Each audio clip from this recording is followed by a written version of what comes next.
Hi అండి అందరికీ. నేను మీ మిడిల్ క్లాస్ హౌస్ వైఫ్ని. ఎలా ఉన్నారు? అందరూ బాగున్నారా? ఈరోజు ఇంట్లో చేయటానికి ఏమి కూరగాయలు ఉన్నాయని గార్డెన్లో వెతుకుతుంటే మా చిన్ని కాకర చెట్టుకి 15 కాకరకాయలు, ఒక మిర్చి చెట్టుకి 4 పచ్చిమిర్చి, నారింజ చెట్టు 2 నారింజకాయలు దొరికాయండి. వీటితో నాకు ఒక ఐడియా వచ్చిందండి ఏం చేయొచ్చని. వాటిని శుభ్రంగా కడిగి సన్నటి ముక్కలుగా కట్ చేసుకున్నానండి. కట్ చేసుకుని ఒక బౌల్లో వేసి ఆ నారింజ ముక్కలు బద్దలు కోసి గింజలు సపరేట్ చేసి అందులో పిండి వేసుకున్నానండి.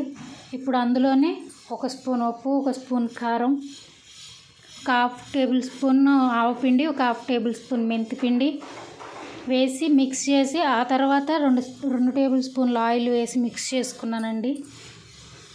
ప్లీజ్ ఫ్రెండ్స్, నా వీడియోస్ మీకు నచ్చుతున్నట్లయితే ఒక లైక్ చేయండి. మీ ఫ్రెండ్స్ అండ్ ఫ్యామిలీ మెంబర్స్కి షేర్ చేయండి.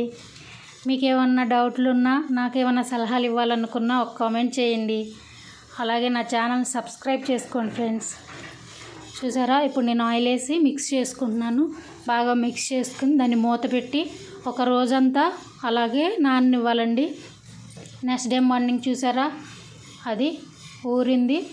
దాన్ని శుభ్రంగా మిక్స్ చేసి మనం రైస్తో పాటు తింటే చాలా రుచిగా ఉంటుందండి.